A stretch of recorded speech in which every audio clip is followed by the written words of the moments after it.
Hey, what's happening? This is Mark, and welcome to the Getting Started videos for Cover Action Pro. Now, I'm already assuming that you have the actions installed in Photoshop already. There's an installation video on the DVD called Actions. It's the DVD that contains all the actions in Cover Action Pro, and there's an installation DVD or installation video on there that you can follow along with. And it'll show you exactly how to get all the actions into Photoshop if you want to. You can watch the video side by side while you're doing that. And that's why I kept it separate on that DVD, just to make things easier that way. But if you've already had the actions installed and you're ready to go, let's go ahead and jump right in. You can see I have almost all the actions installed right now. I think, yeah, this is everything. So I think it's like 110 actions that I have right here. We won't be using all these actions during this training series, but there'll be a few actions that I like personally that I probably will use. And if you want to follow along, then you can go ahead and install the actions that we're using during, while we're doing the videos. But what we're going to talk about in these videos in this first section is all about the templates, all about the guide colors and not just the colors, but how to work with the guides and how to work with the template layers and all that stuff. So it's going to be really interesting.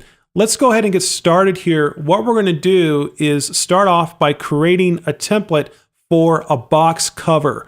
And I'm going to go ahead over on my other monitor here. You can't see it right now, but I'm going to go ahead and load up the cover that we're going to create. And this is just a basic box. I'll go ahead and zoom into it a little bit here so you can see it. And it's just a two-panel box. We have a front and we also have the side over here. And we have a nice reflection with a nice soft shadow and some really cool highlights on the box, just to really make it in your face. And, that's what it's all about. So this is the box we're going to create. I'm going to go ahead and move this out of the way right now. And over on the Actions palette in Photoshop, if you don't see it, you can come up here to Window and select Actions from this menu here. And it should just pop up right on the screen, just like that. And if you don't have the box installed, we're going to be using box number 010. It's just box 10, basically. And that's right down here in my set, box 10. So if you want to follow along, you can go ahead and drag the box 10 action into the palette or install it from the Load Actions command inside the Action palette menu. And you can follow along. So first, let's go ahead and run step 1, because this is going to create a template. So I'll highlight step 1, or just make it, activate it, and then go ahead and play or run this action by clicking on the play button on the bottom of the Actions palette, just like this. Here we go. And you can start to see on the left here, the template is already created. And what I'll do is, since we don't need the Action palette open at this time, so I will go ahead and just click on the button here on the expanded panel, and that'll make it disappear. And I'll make this window a little bit larger here so you can see, have a little bit better view on what's going on here. Now let's take a look at what we have. All the actions in Cover Action Pro, all the covers have templates, and it starts off with a template, and then you have the second step, which is rendering the cover. But all the templates look very similar to like this. You have different sides, and they're divided up with a guide. So you can see very clearly, it's pretty self-explanatory. You have the front and you have the side of the box. The guides in the templates are just to help you know what's the front, where's the edge basically of the cover. So you can see the side here, you can see the front, and we do have a guide going right down. And this just shows you, so you must design your graphics around these guides to get the best result possible. And I'll show you a little bit more of that a little bit later. Now we do have layers inside. The template does create layers, and you can make these invisible. But this is just to show you what's what. You might have a book that shows where the spine is. You might have a box that shows you where's the top of the box. Well, these are just label layers. That's just basically all they are. It's just to show you, what's what. And every single action includes, when you run the template, it includes the model number right down here on the lower left. And this is very helpful because let's say you're designing a cover, you don't want to render the cover yet. You're not finished with it yet, but you want to close Photoshop and come back to it later. Well, you'll always have the model number inside the template. And so I don't really recommend deleting these layers. You should just keep these layers here because the layers also include other information such as the size of the template, like the sides or the size of each panel. So let's say if you want to know how big just the front of the box is, right down here it says this is the zoom tool. So if I click on the zoom tool, I can draw a selection around the area that I want to see. So let's say that you've just ran a template and you want to get the right size. Let's say you have a book cover that's already made. You want to make sure you know the dimensions for the of the template that you're placing the book cover into. This is very easy to do.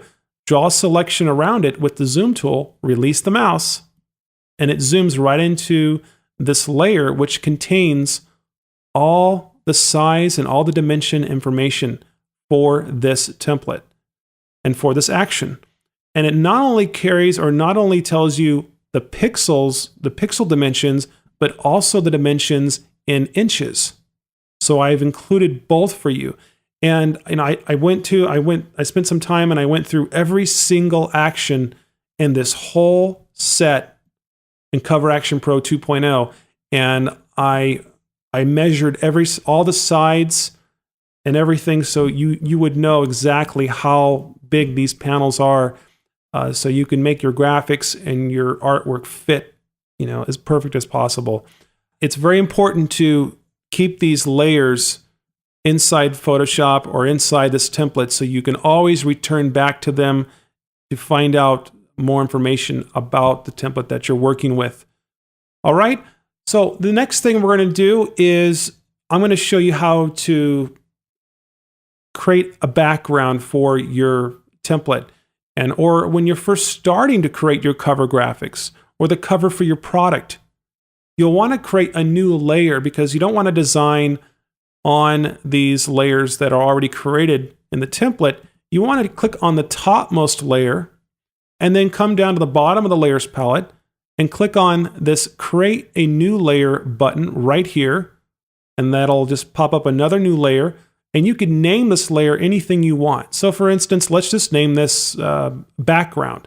And there's a couple ways you can do this. You can double click on the layer and that will just activate, it'll select the layer's name, so you could just type anything you want in there, or you can right click on the layer and choose layer properties. And there's probably other ways to name the layer too, but we're just going to stick with these two options right now. But I'll just call this background.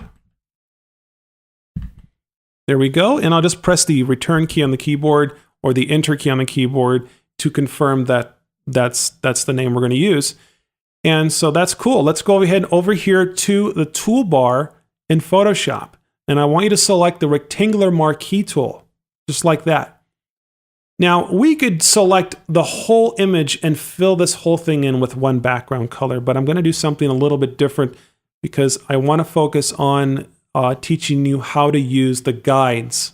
And what we're going to do is come over on the very top right of this template. I'm going to hold down the mouse button and I'm going to drag out the selection. And I'm just going to cover the front panel here of this box. So I'm going to come all the way down. And if you look very closely, the selection snaps to this guide that's been created when this action script was created. Look at that. It snaps right to it. This is just to help you so you don't have to worry about, having your graphics and your colors and your artwork overlapping other panels of your e-covers. You don't have to worry about it because the guides are there just to guide you and show you, you're safe if you have it snapped to the guide. You don't have to get the zoom tool and zoom into the image to make sure that you're covering the whole area of this panel. You just follow the guides. And if your objects and artwork and your selections are not snapping to the guide, all you have to do is come over here to View and make sure that Snap is turned on. Now, by default, I think it is turned on, so you shouldn't have to worry about anything there. But just so happen, maybe it's not turned on, you can just come down here, make sure it's turned on, and then go back and make your selection. Let's go ahead and get moving on here. I'm going to go ahead and just select this first panel, just the cover, and then let's fill it in with the background color. So I'll come over here to Edit, down here to Fill, and right here where it says Continents, we're going to select a color, and I'll just click on right here. I'll click on this for use. Color should automatically be selected by default. I'll click on this, and a little color chooser will come up on the screen. So we can choose any color we want. Now, currently I have only web safe colors selected. I can uncheck this, and now we have a much wide variety of different colors to choose from.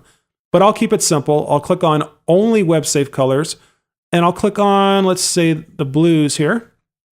And we'll just select a darker blue, any color you want. And I'll just go ahead and click OK. And then we need to confirm this fill. So I'll go ahead and click OK once more. And there we have it. And we're all finished with the selection. So I can go ahead and deselect a selection. If I come over here to select, deselect. There you go. And so let's just keep on going. Let's make another panel. I can come over here and select the marquee tool once more and select the side of the box. This is going to be the side, and watch it. That selection snaps right to the guide, so I know that I'm right on the edge of that box. I'll come over here to Edit, Fill, and let's choose another color. Let's go down here to the greens. I don't want to make this too nasty here, but a green or yellow. I think the green will work just fine, and this is just to show you how this all works. So, but I'll click OK once more to confirm that I want to fill it with the color that I've chose. There we have it. And I'll just come over here to Select and Deselect, and we are ready to go. We have a background. And anytime I can make this background layer invisible by clicking on the eye icon next to it, and you can see that I can see all the other, the original template layers that are still very important to me, and I can always come back to this. I could save it like it is. I can come back to it, and I always know which action this is because the model number is right down here on the lower right or the lower left. So let's keep these layers here. And now, hey, what do we got to do now? Well, I'm going to go into some other parts before I go any further because we're not going to design this, amazing cover during this video. That's not really what it's all about. I'm going to show you how to use these templates. Now, every time a template is ran in Photoshop, the guides that you'll have vertical guides and horizontal guides going up and down, going across. It's the guides just to help you follow along so you can correctly place your artwork and graphics on each sides of your covers. And that's cool and everything, but let's say that you don't like the color of these guides. You can change the color of them very easily. If you're on a PC, you can go over here to go over here to File, and then down to Preferences. Or on the Mac, you can just come over here to Photoshop and then select Preferences. And you can come down here where it says Guides, Grid, and Slices. And so automatically it just comes up right on the screen. Right where it says Guides, you can select a different color guide. Let's say if you don't like the blue, or if it's yellow, if you want to work with guides that are yellow. It doesn't really matter which color, but some people they don't like certain colors because they can be a little bit distracting while you're working in Photoshop. So maybe you find that you don't want any color. You can just select this light gray and just work around that. However, if you're working with it, with graphics that are mostly gray, if you've got gray gradients and different, shades of gray, you're not going to be able to see this guide. It's just going to disappear. So I like to have it a color that I don't really use too much, like cyan or magenta or green or something like that. But here's the cool thing. You can make it any color you want. Just come over here to this little box right here and just give it a click. the color chooser comes right up on the screen. So you could make any color you want. You don't have to just use the colors that are, that are here by default. And you can also click on custom, and it makes there's so many ways. It's like, I don't know. It's just like, I can come here, but I can also click over here. It's just one of those, that's what's cool about Photoshop. It's just so easy to get around and do whatever you want. And another feature with the guides is that you can change the style of the guides. So by default, the guides will be lines, but you can also change those to dashed lines. I don't know if you can see it on the video, but my guides have just changed to these little dotted dashed lines. So, and they're more transparent and they're not as noticeable, but I'm typically used to just having the standard guides or the standard lines for my guides. All right, everything looks really good. I'm going to go ahead and click OK. Now, let's say by accident you move a guide, because it's very important you keep the guides where they are while creating your artwork. But you can move the guides if maybe you might move it by accident, because if you have the move tool selected and you hover over the guide, look, it changes the little icon, little mouse icon changes. And changes into a little feature that allows you to move this guide around. Look at that.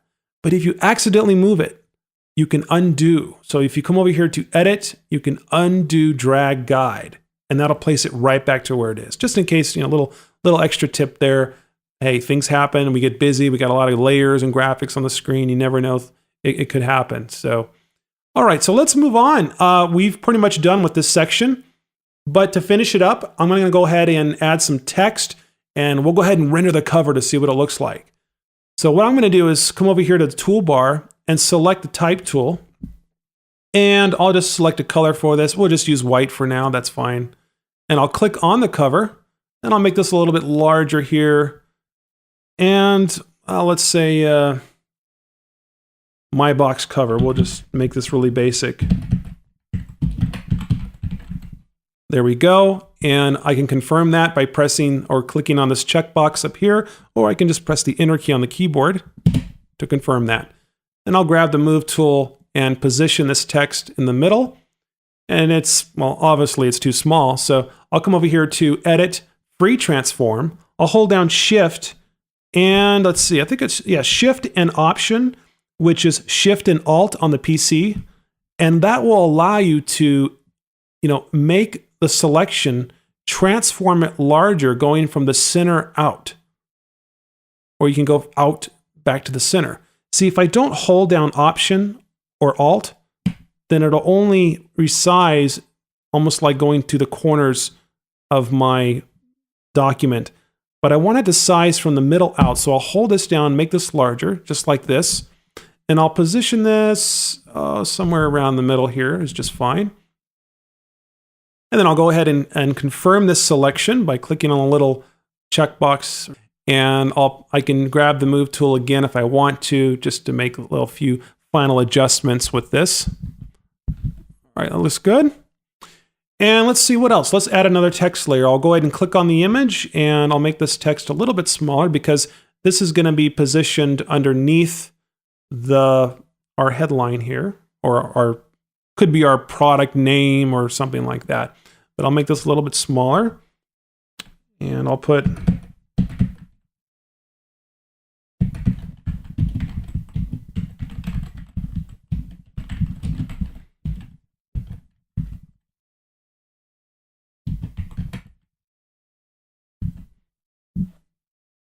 there we go, that's good enough. And I'll go ahead and press the Enter key on the keyboard, and there we have it.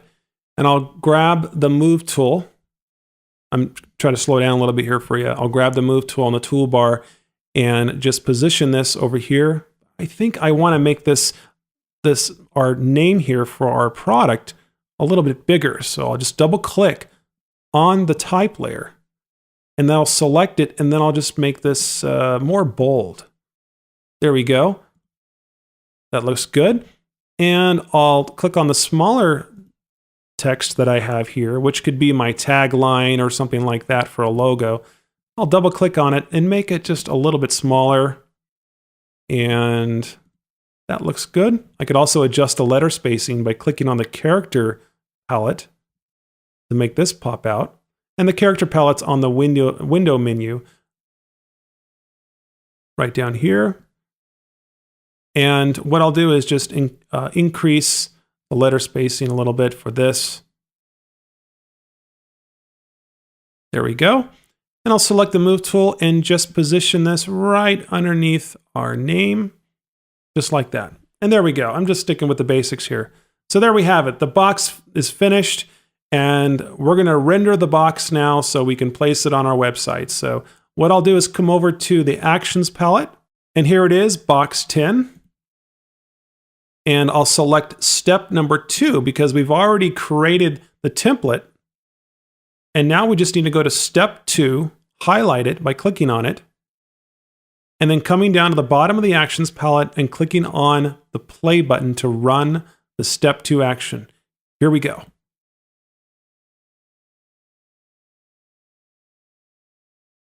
And there you have it. Hope you enjoyed this video. Go ahead and watch it again if you need to. Other than that, we'll see you on the next one.